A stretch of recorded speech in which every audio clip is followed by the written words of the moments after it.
करके रावण को हरा दिया। वाह, अपनी कथाओं में तो ये दिखाते हो, और अपनी जिंदगी में कैसे चलते हो? रावण ही जीतेगा, ये दुनिया तो रावण की है।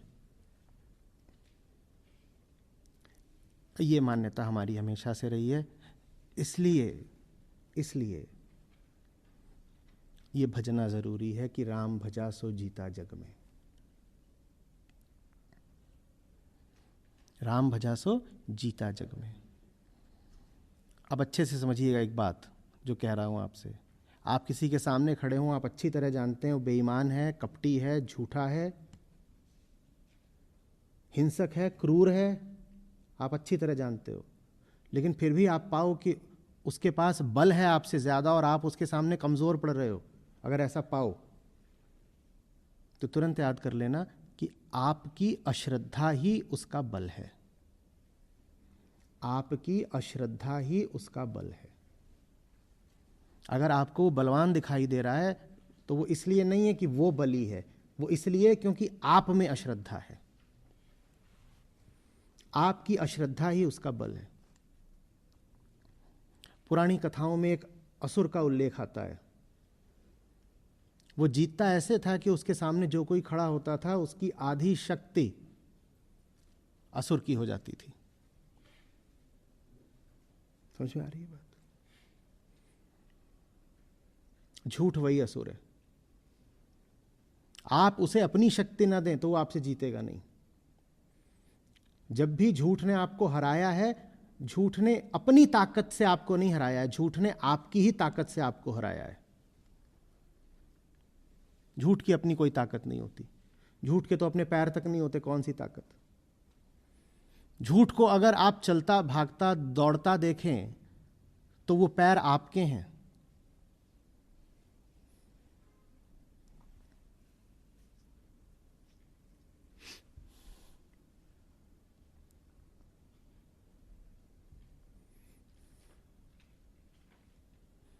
झूठों को पक्का पता है, झूठों को पक्का पता है कि हम तो राज करेंगे, और जो सच की तरफ हैं वो अपनी ही दृष्टि में बदहाल हैं।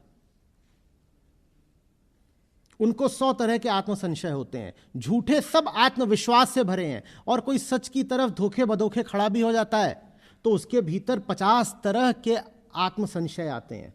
कहता है मेरा न जाने क्या होगा, भविष्य में पता नहीं क्या होना है, मैं बर्बाद ना हो जाऊं, हाय हाय मैं क्या करूंगा। इधर आ तो गया हूं, कहीं अकेला न रह जाऊं, उधर वाले तो सब मौज मना रहे हैं, मैं ही चूक गया क्या।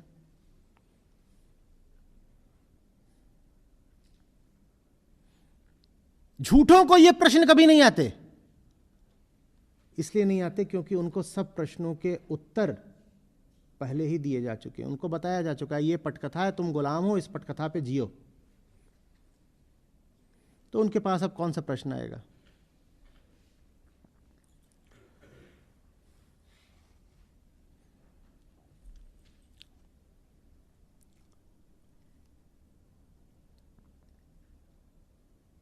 मैं उनके साथ जीता हूं जो किसी वजह से या किसी संयोग से सच के साथ खड़े हुए हैं, भले ही मात्र तात्कालिक रूप से। हो सकता है आज हैं कल चले जाएं, जाते रहते हैं,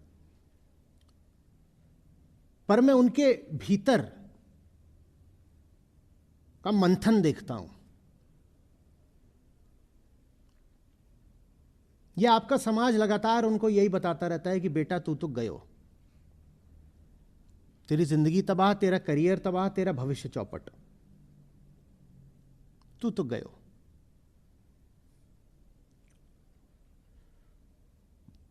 ये तो छोड़ो कि घर से या दोस्त यार से या समाज वालों से उनका जो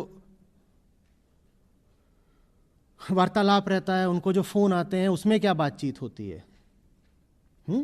इतना तो समझ में आता है कि वही रामपुर वाली फूफी ने फोन करके कहा कि बेटा बहुत हो गया, अब वापस पहाड़ पे चढ़ जा, ये मैदानों की हवा तेरे लिए अच्छी नहीं है। इतना तो समझ में आता है। जानते हो घातक बात क्या है? संस्था के लोग जब आप लोगों से ही बात करते हैं मान लो किसी नए व्यक्ति से बात की तो वहाँ से ऐसे ही पूछेगा, आप लोग ठीक ठाक चल जाता आपका? भाई हमने तुझे सहायता देने के लिए फ़ोन करा है, काउंसलर हम हैं कि तू है?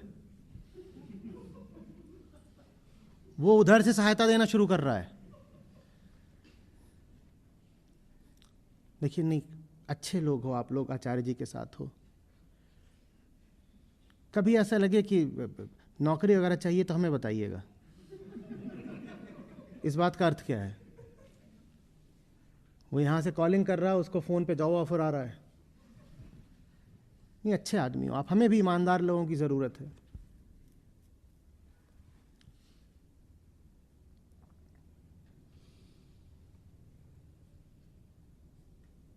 हमारा स्क्रैप आयरन की रिसाइकलिंग का काम है।